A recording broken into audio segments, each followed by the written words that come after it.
Hello everyone and welcome to Best Side Cycling. As always, if you enjoyed this video, please roll over the like button and subscribe. Today we'll be doing another climbing video as we tackle the Montreux climb in Issaquah. It starts at the intersection of Southeast Newport Way and Northwest Village Park Drive, and you ride up all the way and it ends at Lakemont Boulevard.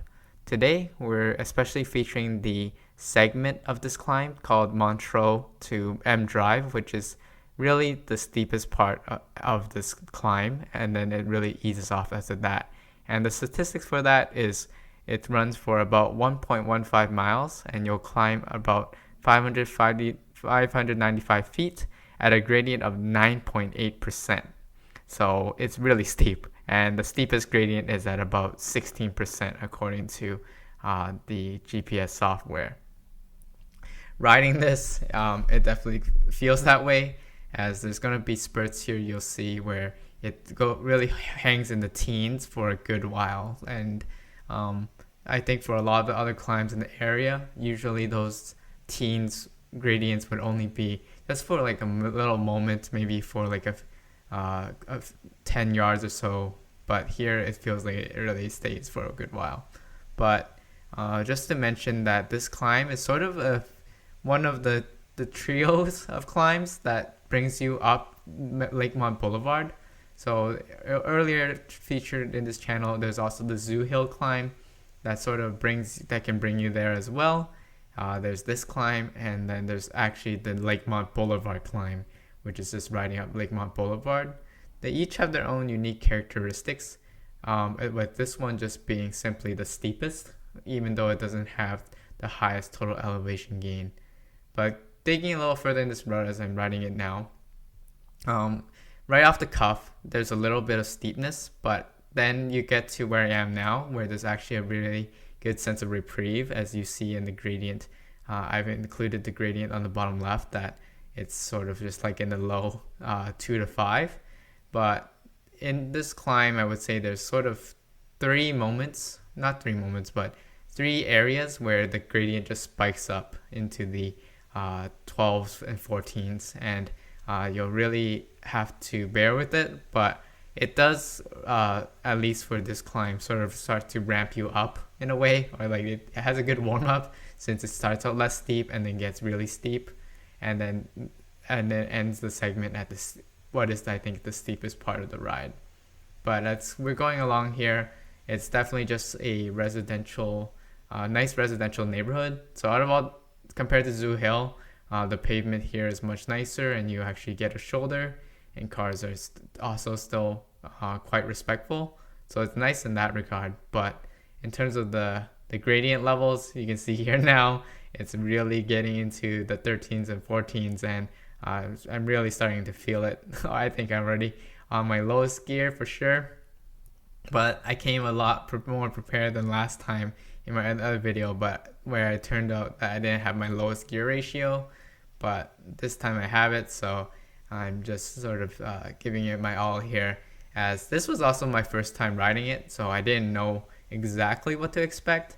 But coming back, as I said, if riding this again, I would expect that during the beginning parts, there is some steepness, but then there's also some parts where it's like really shallow and the gradient's not as high, so I would definitely use that as a time to build up some momentum. And then you're sort of entering this middle part, which I think is really the long slog for majority of this climb, where it's just hovering here at the sort of low 10s, and you're just gonna have to work through it.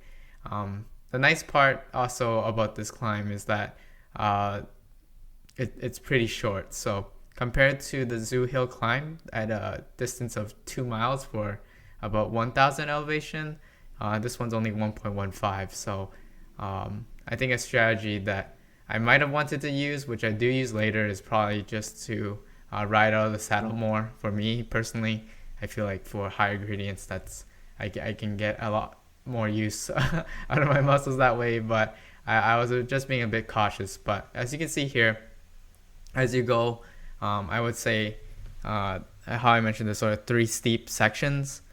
It'll gently ease down a little bit here as we go back down below 10%.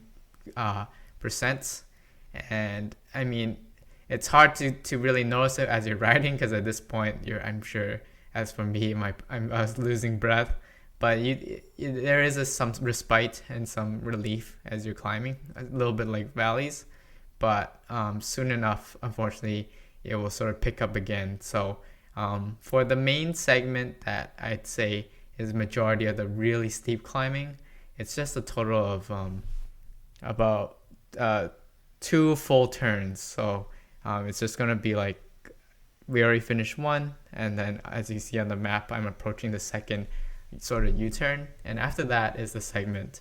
So it's actually not very long, but at an average gradient of 9.8%, it does end up being quite a bit steep. So if you're gonna take this on, I definitely would come prepared for that. Maybe lose a couple water bottles, or get ready for some high intense climbing, which hasn't always been my strong suit, but I'm quite a light rider, so I do enjoy taking on these hills in the area. So as we begin to approach the last steep part of this climb, I just wanted to say that I am sort of preparing a long backlog of videos as we approach the riding season and things are really starting to warm up. So I'm really hoping that I've been really thankful for all your comments. So if you have any more suggestions on what kind of videos you're looking for, or if you just have questions on just any routes in particular, please leave them in the comment section below with any questions or thoughts. I love to connect.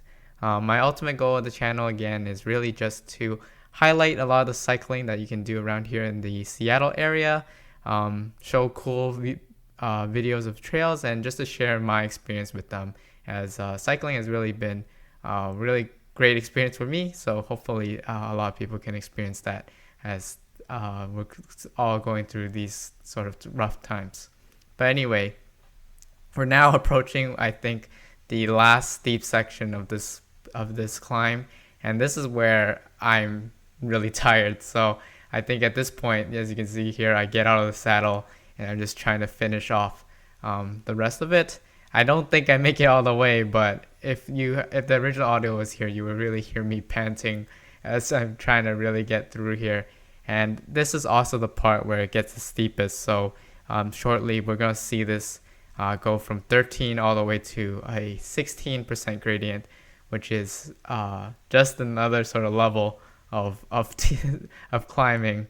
And so I'm riding along here.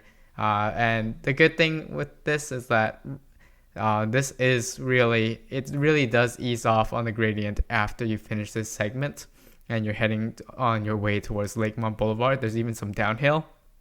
So take note of that as you're riding this part, that it will get a lot better. So I think I ran out of leg power to keep standing out of the saddle, but here I'm really just pushing it, trying to get the bike across over this segment. So I think just in a little bit, as we start to see the gradient really drop off, is when that happens. And yeah, I think that hopefully this climbing video gave you a sneak peek at sort of what other climbs are available in the area, and I hope that maybe it would encourage you to give this a shot as well.